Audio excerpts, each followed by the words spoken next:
안녕하세요. 알파 소그룹 온라인 강의에 오신 성도님들을 주님으로 축복하고 환영합니다. 오늘 우리가 함께 다룰 주제는 제4과 아낌없이 사랑하라입니다. 책의 순서와는 조금 다르게 먼저 사랑에 대한 세상의 왜곡부터 한번 살펴보겠습니다. 사탄은요, 항상 하나님께서 만드신 좋은 것들을 모방하고 왜곡시키는데 사랑 역시도 마찬가지입니다. 하나님의 무조건적이고 이타적인 사랑 대신에 호색적이고 무책임한 사랑을 현재 조장하고 있습니다. 헬라어 포르네니아, 음란함이라는 뜻의 포르네니아는 다양한 성적인 범죄를 가리키고요. 여기서 영어 포르노라는 단어가 나오게 됩니다. 그런데 성적인 자제력을 상실하게 되면 이 포르네니아보다 훨씬 더 포괄적인 아카타르시아, 불결함, 더러움에 이르게 되고요. 이런 강한 성적인 탐욕은 결국에 정욕을 채우기 위해서 무슨 짓이든 하게 만듭니다.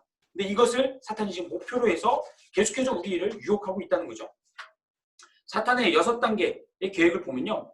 영혼들을 자기 편으로 삼습니다. 그리고 그 영혼들이 속해 있는 사회를 타락시킵니다. 보고 듣고 경험하는 모든 것들로 인해서 폭력적이고 선정적인 그런 내용들을 가지고 사회를 타락시키고 사람들 역시도 그것에 영향을 받게 만듭니다. 그래서 가정의 파멸과 결혼의 파탄과 또 부부의 성적 정절을 약화시킴으로 인해서 하나님의 말씀대로 살아가고자 하는 우리 성도들의 마음을 어렵게 만들고 또 우리가 갖고 있는 성적인 어떤 개념들을 자꾸만 변질시키는데 최선을 다합니다. 궁극적으로는 성의 혁명을 이뤄내는 거죠. 성적인 자유, 아무하거나 누구하거나 아무런 거리낌 없이 그저 쾌락만을 쫓아가는 성의 어떤 변질된 그런 역할들을 자꾸만 사탄이 주입하고 있다는 겁니다. 현대사회 문화는 타인의 행복을 위해서 자기를 희생하고 무조건적으로 관심을 기울이는 사랑에서 돌이켜서 성적 자유와 실현에 탐욕스럽고 호색적인 관점으로 바뀌고 있습니다. 그 한 예로 낙태를 우리가 이야기할 수 있습니다. 세상은요, 난잡한 성관계를 멈추라고 외치지 않고 오히려 성적인 자유와 개인적인 편리함을 위해서 쉽게 아직 태어나지 않은 아기를 죽이라고 이야기를 하고 있습니다. 그러다 보니까 많은 사람들이 자신의 쾌락을 쫓다가 실수로 아이를 얻었을 때 오늘날 너무나 쉽게 낙태를 선택합니다. 그래서 책에서 이렇게 얘기하죠. 낙태는 거리낌 없이 성관계를 맺기 위하여 기꺼이 살인하는 행위이다. 네, 성적인 탐욕과 어떤 쾌락을 쫓는 사람들에게 있어서 이 말은 해당될 수 있습니다. 그러나 우리 주변에 보면 때로는 성폭행이나 강간과 같은 그런 어떤 성범죄로 인해서 임신을 하게 되거나 혹은 어린 나이에 미성숙한 상태에서 아무것도 잘못해서 실수해서 어린아이를 갖게 되는 그런 경우도 종종 있습니다. 그러니까 거리낌 없이 성관계를 맺기 위해서 기꺼이 살인하는 행위다라고 그들에게까지 적용할 수는 없는 겁니다. 물론 교회는 낙태에 대해서 분명히 반대해야 됩니다. 왜냐하면 생명이라는 것은 우리가 만들어내는 건 우리의 소유가 아니라 하나님이 주신 하나님의 선물이기 때문입니다. 하지만 중요한 건요. 교회가 낙태에 대해서 반대의 목소리를 높이는 한편 그것과 동시에 또 무엇 해야 됩니까? 세상에서 이렇게 성범죄로 인해서 혹은 미성숙함에 의한 실수로 인해서 임신을 하거나 그들에게 상처가 생겼을 때 그것을 교회가 선입견을 가지고 그들을 비난할 것이 아니라 오히려 품어주고 그들을 같이 보듬어줘야 된다는 겁니다. 그렇지 않을 경우에 이들이 선택할 수 있는 것은 사실 낙태밖에 없다는 거죠. 그러니까 우리 교회가 분명하게 생명은 하나님이 주신 것이며 그 생명을 보호해야 되고 그 생명을 지켜야 될 책임이 의무로 우리에게 주어졌다는 사실을 확실하게 인지한 상태에서 이런 사람들을 품어주고 상처들을 싸매줄 때 우리는 낙태에 반대하는 그 목소리가 세상에 영향력을 가질 수 있습니다. 생명은 결코 물건이 아닙니다. 쓸모없다고 해서 버릴 수 있는 것이 아니라는 거죠. 이것과 함께 이제 책에는 나오지 않지만 또 요즘에 미국에서 서서히 조금씩 확장되고 있는 운동이 하나 있는데요. 이게 뭐냐면 라틴어의 폴리, 많은이란 뜻의 폴리와 또 사랑이란 뜻의 아모르를 합성한 폴리아모리 운동이 지금 미국에서 일어나고 있습니다. 이게 뭐냐면 적혀 있는 대로 보면 정직성과 투명성을 전제로 한 비독점적 다자간 연애를 뜻합니다. 이게 1980년대에 조금씩 시작이 됐는데 성자유운동입니다. 그래서 한 사람이 또 다른 한 사람과만 결혼하는, 그러니까 한 사람을 독점할 수 없다는 겁니다. 내가 결혼을 했어도 내 아내를, 내 남편을 내가 나를 위해서 독점할 수 없다. 그래서 일부일처제 또는 일처일부제의 개념에 반해서요. 아무하거나 자유롭게 사랑하자는 겁니다. 그런데 여기서 주장하는 것 중에 재밌는 건 뭐냐면 사랑을 하되 서로 간에 비밀이 없게 하자는 거죠. 내가 오늘 누구를 만났는데 그 사람과 자고 싶어. 내 자 되겠지? 해서 상대방에게 자기의 속마음을 솔직하게 얘기하고 내가 지금 누구를 만나고 있는지 누가 어떤 관계를 맺고 있는지를 솔직하게 얘기하는 정직성과 투명성을 전제로 한 다자간 연애. 이것이 바로 폴리아모르입니다. 그런데 이분들이 사실 놓치고 있는 게 뭐냐면 인간의 불완전함입니다. 그러니까 아무리 우리가 정직하고 아무리 우리가 투명하게 한다 하더라도 인간은 100% 완전하지 않기 때문에 당분간은 괜찮을 수 있습니다. 혹은 환경이 괜찮을 때, 상황이 좋을 때는 문제가 없을 수 있습니다. 그러나 어떤 작은 문제 하나라도 얼마든지 서로 간에 상처를 주고 서로 간에 다툼과 분열의 소지가 만들어낼 수 있는 그런 인간의 불완전함을 이분들이 사실 미싱하고 있다는 거죠. 그러나 이것보다 더 중요한 건 뭡니까? 하나님께서 결혼이라고 하는 결혼 제도를 주신 목적 자체에 대해서 전혀 이해하지 못하고 있다는 겁니다. 한번 보세요. 하나님께서 왜 결혼이라는 제도를 주셨습니까? 그것은 뭐냐면 창세기 말씀에서는 생육하고 번성하라는 겁니다. 하나님의 형상대로 창조된 인간을 결혼이라는 제도 안에서 아름답게 성적인 결합을 통해서 재생산해내는 것, 그것이 결혼의 하나의 목적입니다. 또 하나의 목적은 뭡니까? 이러므로 남자가 부모를 떠나 그의 아내와 합하여 둘이 한 몸을 이루는 것, 이것이 더 중요합니다. 자녀를 재생산하는 것도 결혼의 하나의 목적이지만 또 하나 그것과 동일하게 혹은 그것보다 어쩌면 더 중요할 수 있는 그 부분이 뭡니까? 둘이 한 몸을 이루는 겁니다. 여러분, 우리 몸에서 우리가 원치 않는다고 해서 떼낼 수 있는 부분이 있습니까? 팔을 원하지 않는다고 해서 팔을 떼내고 다리를 원하지 않는다고 해서 다리를 떼내면 어떻게 됩니까? 죽습니다. 하나님께서 결혼이라는 제도 하에 남자와 여자를 한 몸 이루게 하신 것은 뭐 하라는 겁니까? 서로 생명을 나누라는 겁니다. 생명을 나누는 관계 속에서 뭐 하라고요? 서로 때로는 다투기도 하고 때로는 맞지 않을 때도 있습니다. 네, 결혼 생활이 늘 평탄한 것은 아닙니다. 그러나 한 몸을 이루는 그 과정에서 우리는 성숙해집니다. 우리는 나의 이기심과 욕심을 내려놓게 됩니다.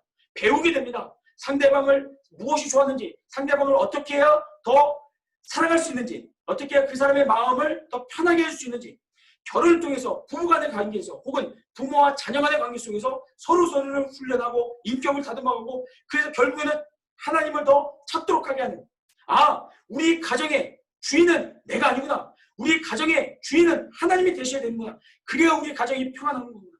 즉 결혼이라는 제도는 결국에 하나님과 우리의 관계를 더 깊게 만들어주는 그런 하나의 제도로서 하나님 우리에게 주신 것입니다. 그러니 그런 결혼이라는 울타리를 벗어나서 다른 사람과 성적인 어떤 결합만, 어떤 그 쾌락만을 쫓는다면 그것은 인간이 아니라 사실은 짐승에 불과하다는 거죠. 하나님께서 우리에게 주신 성적인 쾌락은 그 결혼이라는 제도 안에서 하나님과 더 깊은 관계 속에서 우리에게 주신 하나님의 선물일 뿐이지 그게 전부는 아니라는 겁니다. 따라서 세상에서 이야기하는 어떤 성의 자유, 성의 혁명, 어떤 더 많은 사람들과 즐기고 나의 어떤 쾌락을 채우는 그런 행동들은 결국에 하나님께서 말씀해 주신 그 제도, 결혼 제도와 또 부부간의 관계와 또 어떤 성적인 그 역할을 완전히 파괴시켜버리는 아주 끔찍한 결과를 가져올 수 있다는 겁니다. 낙태는 마찬가지고요. 또 폴리아모리 운동도 마찬가지입니다. 이렇게 세상은 우리로 하여금 자꾸만 성적인 그런 부분에 있어서 또 결혼이라는 것에 있어서 하나님 말씀에 대해서 우리를 혼란스럽게 만들고 있는데요. 그럴 때 우리가 붙들어야 될 건 뭡니까? 하나님의 말씀입니다. 에베소서 5장 1절부터 2절을 보면 사랑에 대해서 이렇게 분명하게 얘기합니다. 그러므로 사랑을 받는 자녀같이 너희는 하나님을 본받는 자가 되고 그리스도께서 너희를 사랑하신 것 같이 너희도 사랑 가운데서 행하라. 그는 우리를 위하여 자신을 버리사 향기로운 제물과 희생 제물로 하나님께 드리셨느니라. 여기서 사랑에 대해서 이야기하는데요. 첫 번째로 주목할 것은 우리말 본받는 자. 죄송합니다. 우리말 본받는 자의 뜻이 뭐냐면 다른 사람의 특성한 성품을 베끼는 사람이라는 뜻입니다. 즉 하나님의 사랑을 받는 자녀들, 성도들은 모든 면에서 누구처럼 되기를 늘 노력해야 되는 겁니까? 누구를 본받는 겁니까? 하나님을 본받는 겁니다. 하나님의 거룩한 성품, 친절하며 용서하며 겸손하시며 또한 사랑하시는 그 성품을 본받아서 그것을 행해야 되는 책임이 우리에게 주어져 있다는 겁니다. 또 뿐만 아니고요. 예수님께서 본을 보여주신 그 사랑에서 예수님은 어떤 사람에 대한 좋은 느낌으로서 사랑하신 것이 아니라 타인을 위해서 무조건적으로 자기 자신을 내어주셨습니다. 이거 우리가 아가페 사랑이라고 얘기합니다. 하나님께서, 예수님께서 우리에게 보여주신 사랑은 내 기분이나 내 감정에 따라서 왔다 갔다 하는 것이 아니라, 그때그때 결정되는 것이 아니라 무조건적으로 베풀어지는, 희생할 수 있는 아가페적인 사랑입니다. 문제는 뭐냐면 오늘날 일부 교회들에서는 이런 예수님의 무조건적인 사랑, 하나님의 예수님을 통해서 우리에게 보여주신 그 놀라운 사랑을 값싸게 취급한다는 겁니다. 왜요? 우리가 공짜로 구원을 얻기 때문에. 예, 맞습니다. 우리가 구원을 얻기 위해서 해야 될 일이 없습니다. 우리에게 요구되는 자격이나 공로가 전혀 없습니다. 구원이란 하나님께서 은혜로 베풀으시는 선물입니다. 하지만 여기서 우리가 잊지 말아야 될 것이 있습니다. 그렇게 하나님 우리에게 은혜로 선물로 주시기 위해서 그 구원을 이루시는데, 완성하시는데 예수님이 치르신 희생이, 고난이 결코 가볍지 않다는 겁니다. 우리의 죄값으로 인하여 예수님이 감당하셔야 됐던 고난의 그 정도가 결코 가볍지 않다는 겁니다. 그 얘기를 우리가 어디서 볼 수 있냐면 마태복음 18장에서 볼 수 있습니다. 마태복음 18장에 우리가 잘 아는 내용, 만달란트 빚진 자의 비유가 나옵니다. 어떤 사람이 한 왕에게 만달란트라고 하는 어마어마한 액수를 빚을 졌습니다. 갚을 길이 없어서 찾아가서 애원을 하니까 왕이 어떻게 합니까? 그대로 용서해 줍니다. 다 탕감해 줍니다. 근데 이 사람이 집에 가다가 100데나리온 빚진 자를 만난 거예요. 그랬더니 그 100데나리온 빚진 자가 조금만 기회를 달라, 시간을 달라, 내가 다 갚겠다 애원하는데도 불구하고 그 사람을 감옥에 쳐넣습니다. 그리고는 100데나리온 갚을 때까지 나올 생각 하지 마라, 사기범으로 몰아서 그를 감옥에 가둡니다. 여러분, 그 사람이 얼마를 탕감받았습니까? 얼마의 빚을 해결받았습니까? 사함받았습니까? 만달란트입니다. 만달란트는요, 100데나리온과 비교해보면 60만 배가 큰 액수입니다. 60만 배. 그냥 숫자상으로 60만 배라고 하면 뭐 작아 보일 수도 있습니다. 그러나 도저히 갚을 길이 없는, 도저히 해결할 수 없는 그런 큰 은혜를 받았다는 거죠. 그 사람이요. 그런데 100데나리온 겨우 빚진 자를 용서하지 못하는 모습, 이걸 보면서 결국에 그 사람도 왕에게 끌려가서 감옥에 갇히고 합니다. 여기서 만달란트는 무엇을 의미할까요? 예수님이 우리를 위해 치르신 고난의 깊이, 무게, 정도를 이야기합니다. 그리고 100데나리온은요, 그런 은혜를 받은 자로서 우리가 행해야 되는 우리의 사랑의 깊이, 사랑의 무게를 이야기합니다. 이런 우리가 하나님께 받은 사랑, 하나님께 받은 그 은혜는 우리가 행해야 되는 사랑, 우리가 베풀어야 되는 은혜보다 몇 배가 더 큽니까? 60만 배가 더 큽니다. 만약에 우리가 내 기분이나 내 감정 때문에 사랑하지 못하겠다, 용서하지 못하겠다고 하면 어떻게 될까요? 하나님이 우리에게 베풀어 주신 60만 배나 더 크고 놀라운 그 은혜가 값싸게 취급되는 겁니다. 아무렇지도 않게 되는 겁니다. 그러니 하나님께서 그 모습을 기뻐하시겠냐 말이죠. 아니요. 우리가 행해야 되는 사랑보다 우리가 이미 받은 사랑이 훨씬 더 큰 줄로 믿습니다. 훨씬 더 놀랍습니다. 그러니 예수님을 통해서 받은 하나님의 사랑을 제대로 아는 성도들은 하나님의 성품을 닮아갈 수밖에 없습니다. 그것이 우리에게는 자연스러운 일일 수밖에 없습니다. 자, 그렇다면 성경적으로 우리가 다시 한 번 더 정리를 할 텐데요. 아가페적인 사랑에 예가 뭐가 있느냐? 먼저 부부관계가 있습니다. 우리가 아까 폴리아모리를 얘기했었는데요. 성경에서 부부관계를 이렇게 얘기합니다. 아내들이여 자기 남편에게 복종하기를 주께 하듯 하라. 남편들아 아내 사랑하기를 그리스도께서 교회를 사랑하시고 그 교회를 위하여 자기를 주신과 같이 하라. 예, 잘 보세요. 그 교회를 위하여, 그리스도께서 교회를 사랑하시고 교회를 위하여 자신을 주신과 같이 어떻게 하랍니까? 남편이 아내를, 아내가 남편을 서로 사랑합니다. 여러분, 예수님께 교회를 위해서 무엇을 주셨습니까? 자신의 생명을 주셨습니다. 하나밖에 없는 자신의 생명을 기꺼이 내어 주셨습니다. 그렇게 서로 사랑하라는 겁니다. 이게 결혼입니다. 이게 부부의 사랑입니다. 이렇게 간단하고 이렇게 끈끈한 부부의 사랑을 어떻게 성적인 쾌락으로 팔아넘길 수 있냐 이거죠. 성적인 쾌락으로 파멸시킬 수 있냐 이겁니다. 아니요. 예수님께서 우리를 사랑하신 것처럼 우리에게 서로 사랑해야 될 책임이 주어졌습니다. 명령이 주어졌습니다. 부부 간의 관계는 마찬가지고요. 또 부모와 자녀의 관계도 마찬가지고 또 형제 간의 관계도 마찬가지입니다. 따라서 우리가 아가페적인 사랑을 행한다고 했을 때 그것은 우리 스스로 만들어내는, 우리가 결정할 수 있는 부분이 아니라 이미 예수님께서 우리에게 보여주신, 모델로 보여주신 것을 따라가는 것에 불과하다는 겁니다.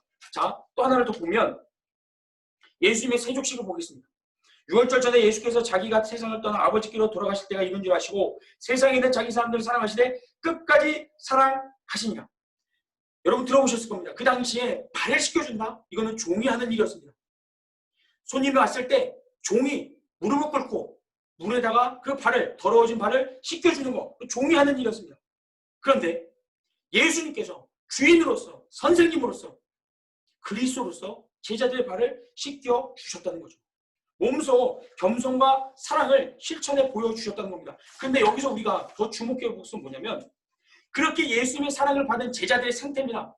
과연 제자들이 예수님에게 그런 사랑을 받을 만한 자격이 있었냐 말이죠. 그런 섬김을 받을 만한 어떤 자격을 갖고 있었느냐? 그게 아니라는 겁니다. 말씀 보세요. 마귀가 벌써 시몬의 아들 가룟 유다의 마음에 예수를 팔려는 생각을 넣었더라. 가룟 유다가 어떻게 했다고요? 예수님을 팔려는 사탄의 생각을 어떻게 했습니까? 받아들였습니다. 그걸 물리치지 않고 받아들였습니다. 그리고 기회를 엿봤습니다. 그런데 예수님께서는 이 사실을 아시면서도 가룟 유다의 발을 씻어 주셨다는 거죠. 예수께서 이 말씀을 하시고 심령이 괴로워 증언하여 이르시되 내가 진실로 진실로 너에게 이르노니 너희 중 하나가 나를 팔리라. 여러분 당시 예수님께서 어떤 마음으로 가룟 유다의 발을 씻겨주는지 느껴지십니까? 괴로우셨습니다.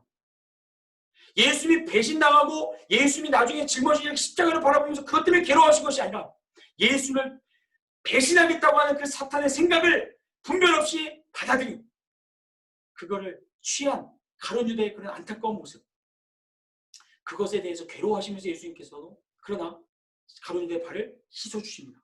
또 베드로의 경우는 어떻습니까? 베드로는요, 예수님과 함께 죽겠다고 외쳤습니다.